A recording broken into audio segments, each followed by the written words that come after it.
అందరికీ నమస్తే. తెలంగాణలో ఉన్న ప్రతి రైతు భరోసా కోసం ఎదురు చూస్తున్నాడు. అరే ఎప్పుడో ఇస్తామన్న రైతు భరోసా ఇప్పటికీ ఇయ్యపాయే, ప్రభుత్వం అసలు స్పందిస్తలేదు. అసలు ఇస్తారా ఇయ్యరా, ఎప్పుడు ఇస్తారు? వ్యవసాయ శాఖ మంత్రి ఏం చెప్తాడు, బట్టి విక్రమార్క ఏం చెప్తాడు, లేకపోతే సీఎం ఏమైనా చెప్తాడా?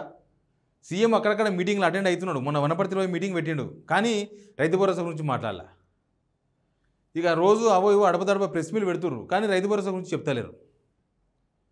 జనవరి 26 నాడు స్టార్ట్ చేసిర్రు.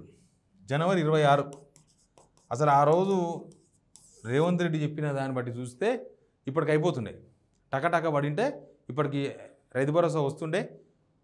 రైతులు వాళ్ళకి కావాల్సిన ఖర్చులకు యూరియాకో లేకపోతే కూలీలకో దేనికో దానికి ఖర్చు పెట్టుకునే వాళ్ళు, ట్యాంకర్లకు నీళ్ళ ట్యాంకర్లు కూడా ఇప్పుడు ఖర్చే. అక్కడ చాలా ఏరియాలు నీళ్లు లేవు, కాలువలు మొత్తం ఒట్టిపోయినాయి, చెరువుల నీళ్లు లేవు, బోర్లు ఎండిపోయినాయి. కనీసం నీళ్ళు కొనుక్కొచ్చుకున్నా మనకు వచ్చేది. అయితే ఎప్పుడు వస్తుంది రైతు భరోసా? ఏంది ప్రభుత్వం దగ్గర లెక్కేంది? ప్రభుత్వం ఎప్పుడు ఇస్తాయి రైతు భరోసా? దీని మీద ఈ వీడియో చేస్తున్నా. నేను ప్రభుత్వం నుంచి రెస్పాన్స్ లేదు, నేనే కొద్దిగా సమాచారం సేకరించాను. ప్రభుత్వం ఉన్నతో టచ్లో ఉన్న వాళ్ళతో మాట్లాడి ఏంది అంటే వాళ్ళు చాలా భయంకరమైన విషయాలు చెప్పినారు. అవన్నీ ఎక్స్ప్లెయిన్ చేస్తా. ఎక్స్ప్లెయిన్ చేసే కన్నా ముందు ఈ వీడియో చూస్తున్న ప్రతి ఒక్కరూ సిగ్నల్ టీవీకి మద్దతు తెలపండి. కింద ఉన్న ఒక సబ్స్క్రైబ్ అనే ఒక బటన్ ఉంది, దాన్ని నొక్కండి, సబ్స్క్రైబ్ చేయండి. రైతుల వార్తలు 100కు 100% నేను అందిస్తాను. ఏంటంటే జనవరి 26 నాడు స్టార్ట్ చేసిండు. ఇప్పటికీ 3,000 కోట్ల రూపాయలు ఇచ్చిండ్రు. 3 ఎకరాల వరకు ఇచ్చినామని చెప్తున్నారు. ఈ 3 ఎకరాల లోపు రాని వాళ్ళు చాలామంది ఉన్నారు, చాలామంది ఉన్నారు. అసలు వాళ్ళకి ఆన్సర్ చేసే వాళ్ళు ఎవరు లేరు. అగ్రికల్చర్ ఆఫీసర్లు ఆన్సర్ చేస్తలేరు, బ్యాంకులలో మాకు తెలియదు అంటున్నారు. ఇవన్నీ పక్కన పెడితే ఇంకా 6,000 కోట్ల రూపాయలు ఇవ్వాలి. నాకు తెలిసి ఇందులో బ్యాలెన్స్ ఉన్న వాళ్ళు ఉన్నారు కదా, ఇందులో బ్యాలెన్స్ ఉన్న వాళ్ళు చాలామంది ఉన్నారు. 3 ఎకరాల లోపు గుంటలలో ఉన్న వాళ్ళకు కూడా చాలామందికి వాళ్ళే రైతు భరోసా. వీళ్ళు పేరుకు 3 ఎకరాలు అని చెప్తున్నారు. అట్లాంటి వాళ్ళందరికీ ఇవ్వాలంటే ఇది 6,000 కోట్లు కాదు, నాకు తెలిసి 7,000 కోట్లకు పోతుంది, అటు ఇటు కింద మీద పడి. అయితే వాళ్ళు ఎప్పుడు ఇస్తారు? సరే ఇదంతా లెక్క మనకు అందరికి తెలిసిందే కదా. ఎప్పుడు ఇస్తారు, ఏమి ఇస్తారు? ఆల్రెడీ మార్చి 6వ తారీఖు వచ్చింది. వీళ్ళు చెప్పుకున్న డెడ్లైనే మార్చి 31. మార్చి 31 కల్లా అందరికి ఇస్తామన్నారు. మార్చి 31 కల్లా అందరికి ఇస్తామంటే ఇప్పుడు స్టార్ట్ చేయాలి. ఇప్పుడు అది ఇంకా 25 రోజులు మిగిలింది, 25 డేస్ మాత్రమే మిగిలింది. కాబట్టి ఇప్పుడు స్టార్ట్ చేయాలి. మరి ఎప్పుడు స్టార్ట్ అవుతుంది? ప్రభుత్వంలో ఎవరని చెప్పే ప్రయత్నం చేస్తున్నారా? చెప్తలేరు. అసలు ఎప్పుడు వస్తుందో ప్రభుత్వంలో నో క్లారిటీ. అసలు ఎట్లా ఇస్తారో నో క్లారిటీ. ఎందుకు తెలుసా? అప్పు పెట్టిండ్రు. ఇప్పుడు బ్యాంకు కోసం తిరుగుతున్నారు. ఆల్రెడీ 2,000 కోట్లు 3,000 కోట్లు ఇదంతా నడుస్తూనే ఉంది ఎవ్రీ మంత్. ఇప్పుడు నిన్న కూడా 2,000 కోట్లు తీసుకున్నారు, కానీ రైతుల కోసం కాదు. రైతుల కోసం తీసుకున్న 10,000 కోట్ల రూపాయలు అయిపోయినాయి. అవి దేనికి అయిపోయినాయో వాళ్ళకి తెలవాలి. రైతుల కోసమే తీసుకున్నారు, రైతు భరోసా కోసమే తీసుకున్నారు 10,000 కోట్ల రూపాయలు. గచ్చిబౌలిలో 400 ఎకరాలు కుదవబెట్టిన ఐసిఐసిఐ బ్యాంకులో గుర్తుందా?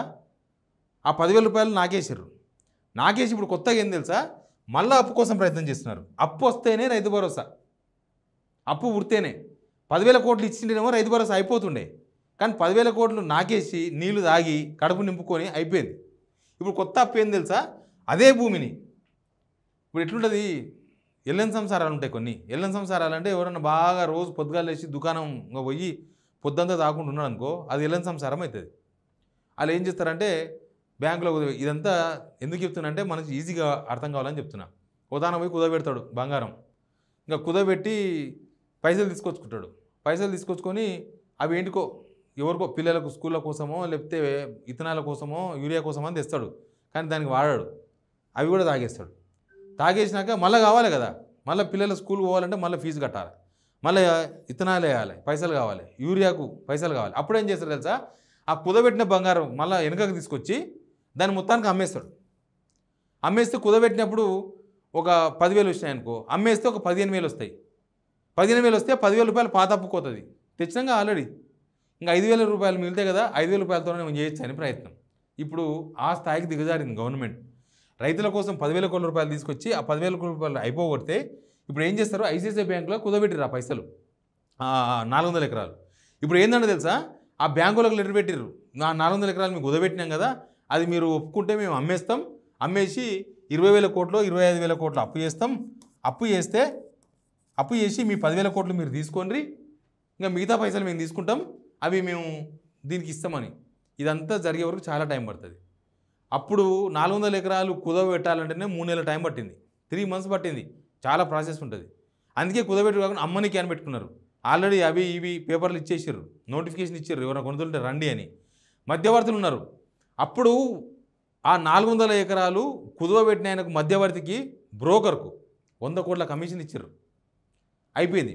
2 నెలలకు 3 నెలలకే అది మళ్ళీ వెనకకు తీసుకుంటాం, మేము అది అమ్మేసి మొత్తం మీ పైసలు మీకు ఇచ్చేస్తామని. ఇప్పుడు ఎంత తెలుసా, దానికి ఎవరైతే గిరాకీ తీసుకొస్తారో ఆ భూములకు 400 ఎకరాలకు చాలా వాల్యుబుల్ భూములు గచ్చిబౌలి కాడ వాళ్ళకు 90 కోట్ల కమిషన్, 90 కోట్ల కమిషన్ ఇస్తారంట మధ్యవర్తికి, బ్రోకర్.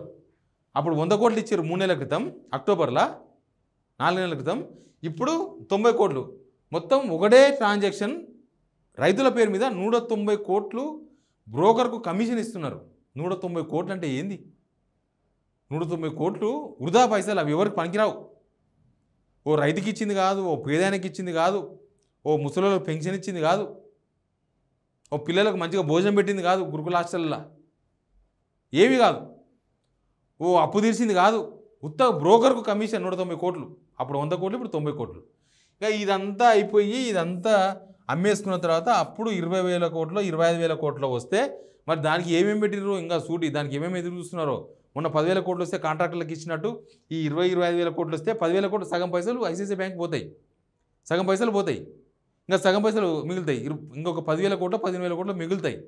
అవి కరెక్ట్గా పెడితే వీళ్ళకి సరిపోతాయి. 7,000 కోట్ల రూపాయలు ఇస్తే మిగతా ఏమైనా చేసుకోవచ్చు.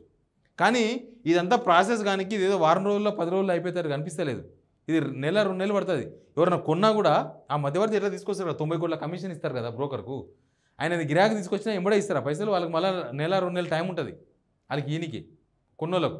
ఇదంతా అయిపోయే వరకు ఇంకొక నెల 2 నెలలు అయితే తప్ప ఈ పైసలు రావు అమ్ముకుంటే కూడా. అప్పుడు ఈ రైతు భరోసా వస్తుందేమో అనిపిస్తుంది. అసలు ఎట్లుందంటే బోడిగుండుకు శంకరాచార్యకు లింకు పెట్టినట్టు. అసలు ఏం సంబంధం? నువ్వు అప్పు తీసుకొచ్చి ఆల్రెడీ పంచకుండా అవి అయిపోగొట్టి నువ్వు మళ్ళీ అప్పు పెట్టి అప్పు తీసుకొస్తే తప్ప ఇయ్యలేని పరిస్థితి ఎందుకు వచ్చింది? పాత గవర్నమెంట్ తీసుకొచ్చిన అప్పులు కడుతున్నావు, ఏం కట్టలే వీళ్ళు. 20,000 కోట్లు కట్టారు సంవత్సరం మొత్తంలో, సంవత్సరం మొత్తం కలిసి 20,000 కోట్లు కట్టారు. వీళ్ళు చేసిన అప్పు ఏమో 1,50,000 కోట్లు దాటింది. కానీ రైతుల నోట్లే మన్ను వచ్చారు. రైతులకు రైతు భరోసా దేనికయ్యా? దానికి భరోసా అని పేరు ఎందుకు పెట్టినరు? భరోసా అని ఎందుకు పెట్టినరు? రైతులకు భరోసా అని పెట్టినరు. మళ్ళీ భరోసా అంటే ఎప్పుడు ఇస్తారు? మొత్తం అయిపోయినాక, కాలం అయిపోయినాక, పుణ్యకాలం అంతా దాటిపోయినాక అప్పుడు ఇస్తారా? లాస్ట్కు ఇంకొక నెల అయితే యాసంగి పంటలు కూడా వస్తాయి చేతికి. ఇంకా వీళ్ళు ఇచ్చే రైతు భరోసా ఎప్పుడు ఇస్తారు? మార్చి 31 వరకు ఇస్తాము అని చెప్పిన వాళ్ళు ఇప్పుడు ఎందుకు మాట్లాడతలేరంటే ఇదే ప్రాబ్లం. రైతుల కోసం తీసుకొచ్చిన డబ్బులేమో అయిపోగొట్టిర్రు, మళ్ళీ అప్పు తీసుకొస్తే తప్ప రైతు భరోసా ఇవ్వలేరు. అందుకే ఎవరు సపోర్ట్ చేస్తారు. అందుకే గప్చుప్ అంతా silent. Please subscribe signal TV. ఎంతసేపు